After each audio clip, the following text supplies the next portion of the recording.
Hey everybody, it's Edwardo. It's Saturday. That means it's your Saturday estimates update. And we have some familiar faces atop the leaderboard once again. Give it a rest, guys. It's G24, the homie, Gamble 24x7, with a 6 point lead, exactly 6 point lead over the so far money winning leader of the DraftStream game, Jaybird, who's in competition with himself for that second spot with Gamble 24x7's second call sheet not too far behind. And look what we have here. The Draft Mom is still in the mix, still in fifth through Saturday. By far her best performance so far. We are rooting for her, but only if I can crack the top five too. I am less than 2 points behind her. We're all bunched up now. And even Henner YYZ, Canada's finest, also in the house. So let's take a look at the perfect call sheet, see what's been moving and shaking. Chemical Hearts is on the board.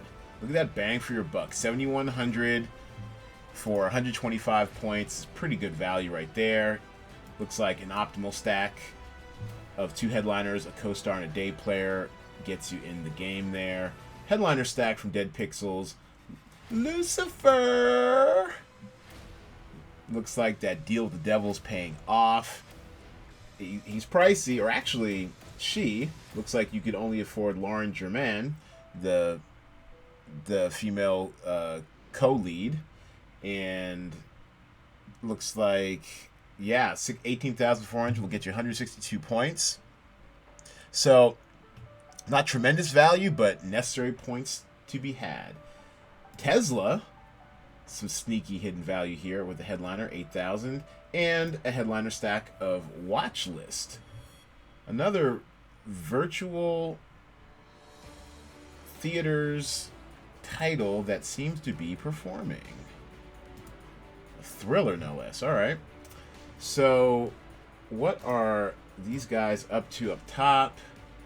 Okay. So, Watch List, 5-pack of Watch List. That nice cheap value gave G24 access to Dead Pixels, which is doing just fine. Find Me in Paris, also threatening 100 points right here. And he's got some exposure to Chemical Hearts, which is what it took to snatch the lead back from Jaybird after Thursday night's game lock. Jaybird, in the meantime, he's got some Clifford, which is pretty much at value. Find Me in Paris, solid. Exposure to Lucifer, solid. That deal with the devil is paying off. And actually, looks like let's take a look at Lucifer real quick. Let's see what happened there, because it did jump somewhat. I think it was a little over 100 on Thursday, and now it's a solid 116. One of the higher titles of the season. And there it is. It's the IMDb user score. So what happened here is, I think they dropped the first 8 episodes of season 5. So although the overall series has an 8.2 rating, this season apparently is a real hit with fans so far. 8.5, 9.1, 9.2, 7.6. Okay, it looks like a themed show.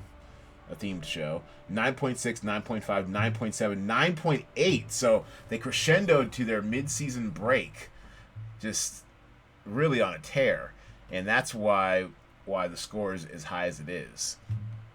And from what I think I might have read somewhere that Lucifer had to shut down production due to the pandemic. So I think they just released the first 8 episodes because maybe the rest weren't quite done. So good stuff for those of you who have exposure to Lucifer. It's costly. Dealing with the devil's going to cost you, but Lucifer right now is leading the pack at 116.30. Dead Pixel. So far, I'm actually excited that for a change, our most expensive titles are our more high performing titles. Yeah, 1, 2, perfect. Just like I drew it up. Okay, and let's take a look at the low ball. Oh wow! I hope you guys have filled out your tiebreakers. Of course, you guys probably never do, but it looks like it's going to be a battle for the low ball. Less than a point, less than half a point separates these two gentlemen. Now, the low ball call sheet, the low ball perfect call sheet, it's got a max stack of the Pale Door. Can't get any more up on there. Yeah, it's going down on the Pale Door. If you could fill this whole thing with it, you probably would, except you need the salary to get to 75,000. That's where Hoops comes in. Also, I mean, it started to make a little bit of a comeback. I think the audiences like it a touch more than the critics do, but it's below your default value. It's not what you want, unless you're going for a low ball call sheet. Dark Forces snuck in there, only on the strength of you need to have 3 titles.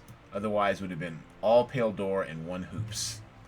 So, and 76,100. So that's the perfect low ball call sheet.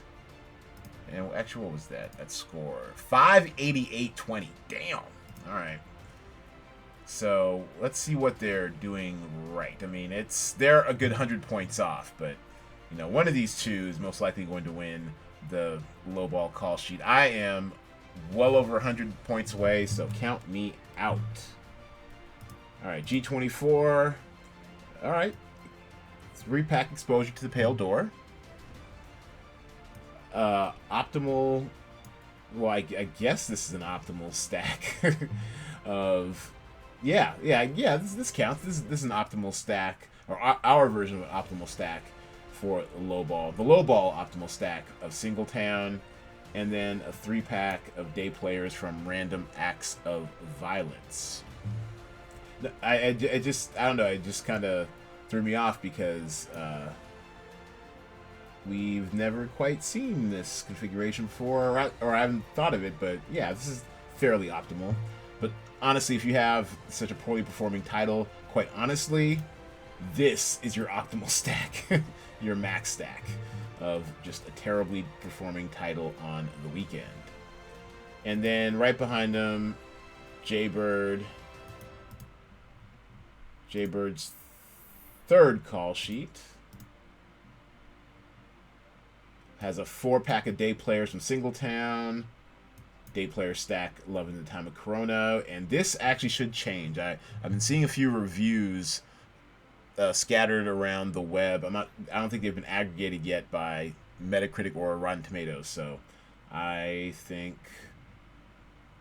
this score may change. Just a feeling. And then a 4-pack of Hoops, which, as I mentioned earlier, is starting to rally a little bit, but no one really seems to like this animated TV show, so we'll keep we will keep our eye out on that. Woo! Tongue twister. Takes me back to drama school days. All right. Yellow leather, red leather, red leather, yellow leather, yellow leather, red. Yeah, see, you can't even do it. All right. What else? Oh, Henner. Let's take a look at Henner YYZ.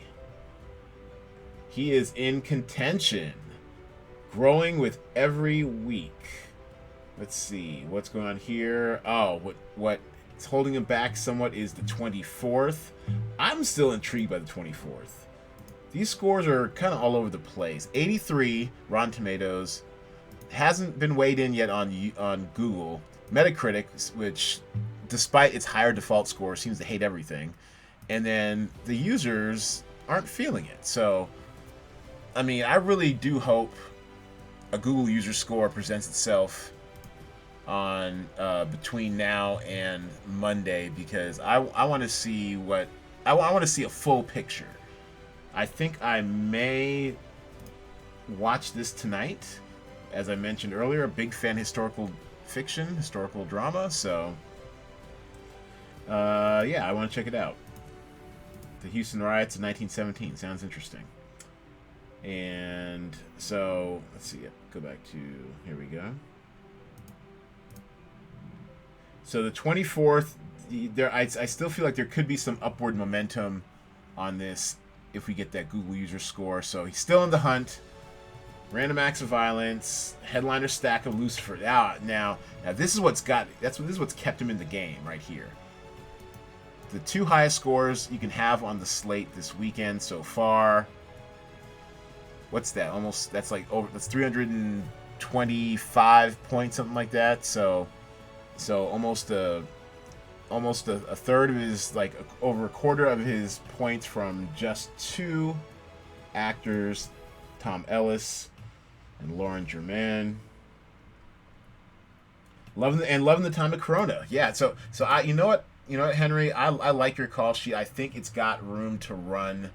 The Vow still has room. It doesn't debut until Sunday. Random acts of violence actually is slightly underperforming, but since you just got the co-star in there, you get those added extra bonus points. Not a total wash. Yeah. I'm feeling this call sheet, Henry. I'm feeling it. I think you got an outside chance. Well, let's see how far back you are. Okay, but 140 points, 160 points, 150 points. I mean, it's far, but I mean, maybe an outside shot at second. I don't know, but I think your call sheet has some room to run. Maybe top 5s in play. Sorry, Mom. Sorry, Brown Baby. Real quick, let's check out our mascot, the Draft Mom, Ruthless Realtor. Hopefully, she gets a bump from that. Default scores only right now. She also has a 2-pack from Lucifer. Hoops is holding her back. Clifford the Red Dog, okay, met value. All right, so I think that's going to wrap it up. Not much more to say. We've got kind of a small player pool this week. I look forward to having more people involved next week. A few more call sheets, a little more action.